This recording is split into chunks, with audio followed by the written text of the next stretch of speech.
Shabbat Shalom. I'm Cantor David Prozer of Kempsville Conservative Synagogue, Kehillah Bet HaMidrash in Virginia Beach, Virginia. And this is our Torah portion for the Shabbat of Saturday, June 5th, 2021, corresponding to the 25th day of the Hebrew month of Sivan in the year 5781. We thank Rabbi Joyce Newmark, Rabbi Adam Rosenbaum, Rabbi Michael Gold, Rabbi Joseph Prauser, and the United Synagogue Torah Spark series for their various teachings and publications on this week's Parsha. This week, we read the Parsha of Shelach Lecha from the book of Bamidbar. It begins on page 840 of the Eitz Chaim Chumash and page 623 of the Hertz. At God's instruction, Moshe dispatches 12 spies, each representing his tribe, to go into the land of Canaan to reconnoiter and report back on the prospects of conquest. See what kind of country it is, they are told. Are the people who dwell there strong or weak, few or many?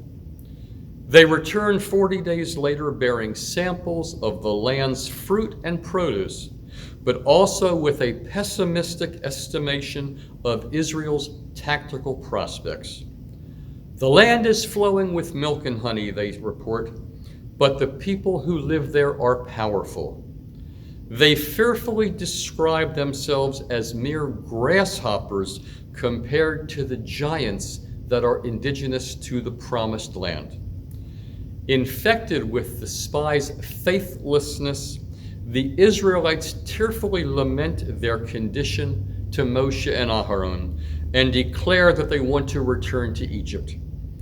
Only Joshua and Caleb, who were among the spies, deliver a positive report on their observations, but they are met with a violent public response. A disappointed and disheartened God threatens to disown and destroy his chosen people and to begin anew with Moshe. Moshe appeases God on the nation's behalf, securing his pardon for their iniquity with a prayerful petition that we repeat each Yom Kippur. But God's verdict is not one of absolute forgiveness. The current generation of Israelites is condemned to die off in the wilderness, which they will wander for 40 years, 1 year for each day of the spies' journey, and only their children will enter the promised land. The spies themselves, except for Joshua and Caleb, die also in a plague. The Israelites, against Moshe's express instructions and in violation of God's command, attempt to enter the land of Canaan, leaving both their long-suffering prophetic leader and the Ark of the Covenant behind. They meet with disaster at the Battle of Hormah and suffer a crushing defeat at the hands of the Amalekites and the Canaanites. The Parsha concludes with a variety of laws about sacrifices, including the requirement of setting aside a portion of dough in what the rabbis later call challah. Those who break commandments accidentally can atone via sacrifice, whereas intentional transgression is punished more harshly. The principle that a defiant sinner is to be cut off from the people, that he bears his guilt, is followed immediately by a case study. A hapless Israelite is discovered flagrantly violating the Sabbath by gathering firewood. The miscreant is placed in custody while Moshe seeks God's instructions about how to address the case. God's verdict is severe. The man is to be taken outside the camp and stoned to death by the community. Parshat Shelach concludes with the prescription of tzitzit, the requirement that fringes, intended to remind us of God's commandments, are to be placed on the corners of our garments. The passage is familiar to us because it is the final paragraph of the Shema prayer. If we look back at the first part of the Parsha and compare it to the end, we find that our narrative this week is bookended by sight. At the beginning of the Parsha, Moshe tells those selected to go up and recon the land, to see what kind of country it is. Similarly, sight closes the Parsha as the Israelites are commanded to make tzitzit, fringes, on their garments so that they can look at them and be reminded of all of God's commandments and observe them. In the first instance, sight became a stumbling block for the spies, as this sense triggers fear and panic, while in the second instance, sight is meant to spark memory and to encourage observance. How can we understand the depth of sight? Seeing is all-encompassing, for it is not only a physical sense to which the Torah refers, but also a spiritual and an interpretive dimension. Unlike the experience of the spies at the beginning of the Parsha, Israelites' seeing should open both the eyes and the heart.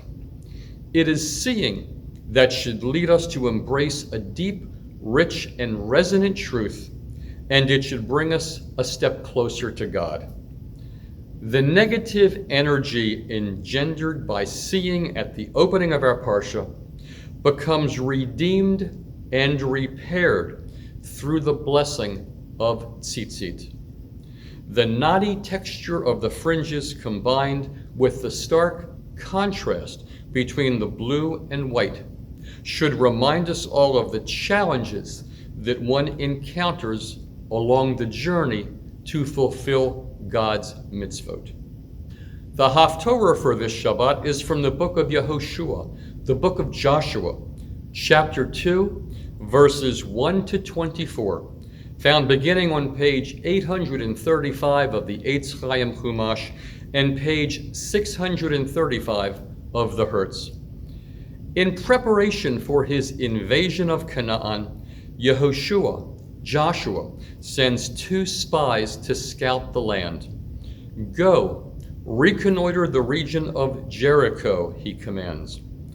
The connection to today's Torah Parsha is that Moshe used similar terminology when he commanded 12 spies to go and see what kind of country they were about to enter. Moshe's attempt to scout the land failed because the negative report of 10 of the spies led to failure of nerve among the people.